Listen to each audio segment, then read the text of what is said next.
Tekrar salam. Dediyimiz kimi bugün 9 Mart 2026-cı il buraxılış imtahanı təşkil olundu.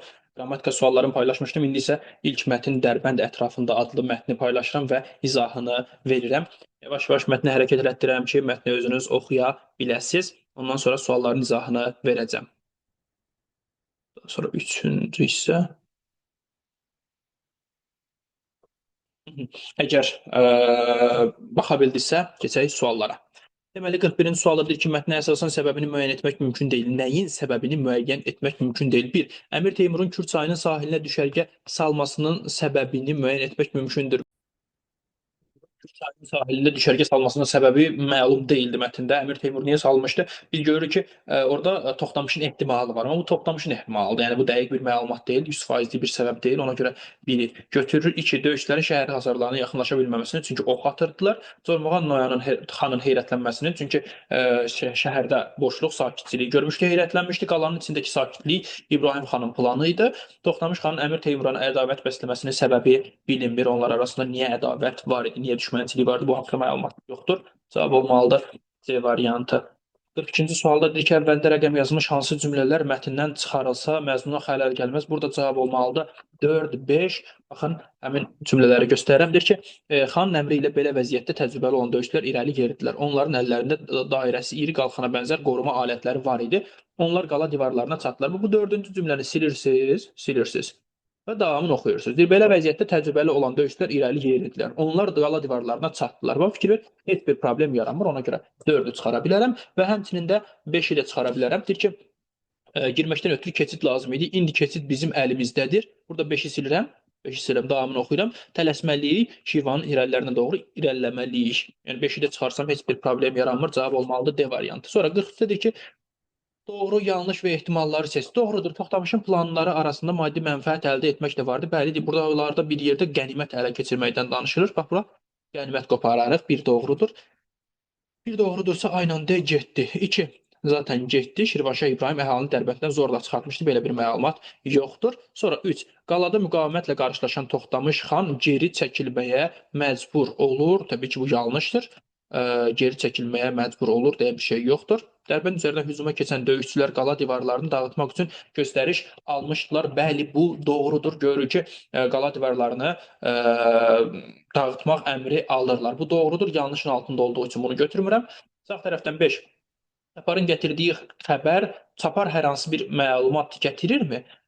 Gətirdiyi xeyr, yoxdur, belə bir şey yoxdur. Ümumiyyətlə mətndə yoxdur. Bu tamamilə səhvdir deyə bunu silirəm.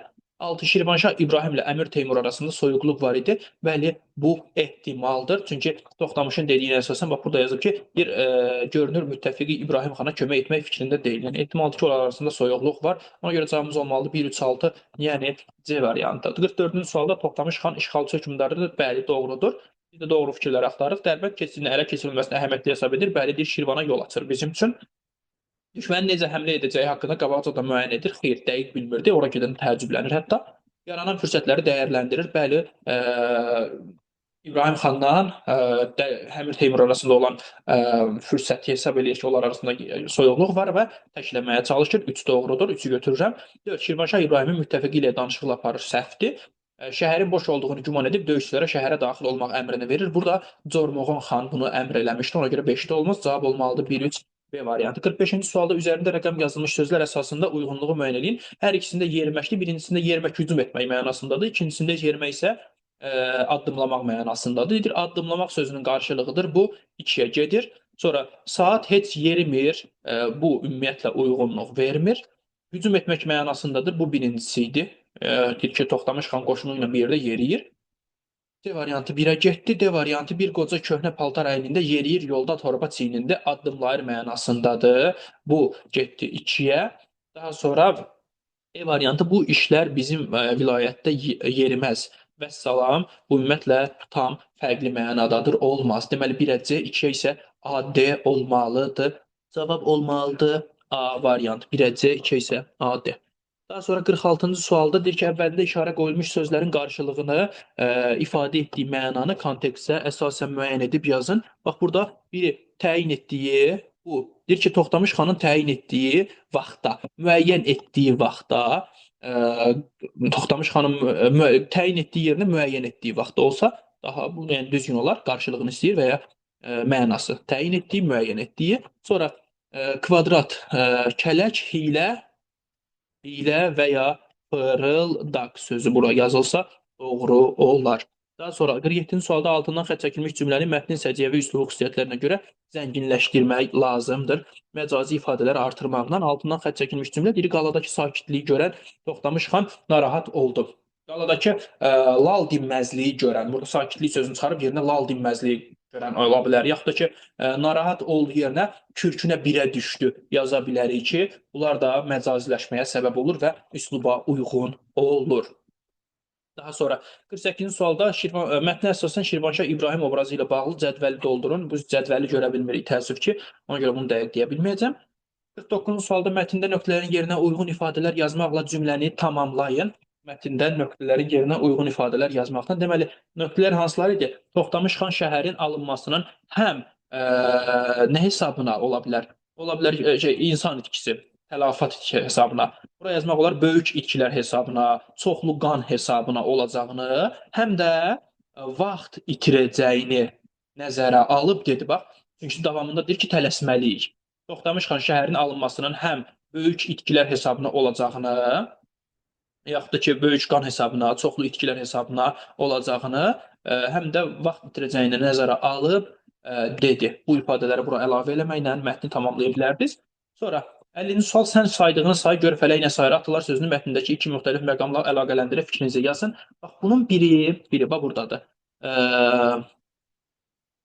Bir dəqiqə göstərim.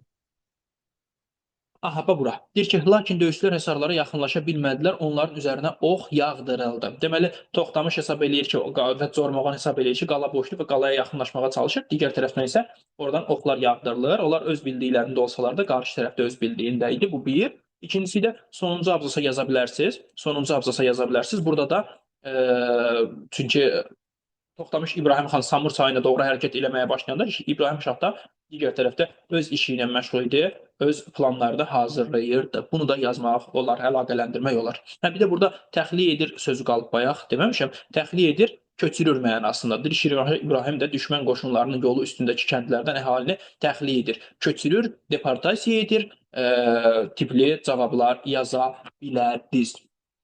Bu qədər növbəti mətnin də izahını paylaşacağam. Dərslər haqqında məlumat almaq üçün 055 889 44 59 nömrəsi ilə əlaqə saxlaya bilərsiniz. Sağ olun.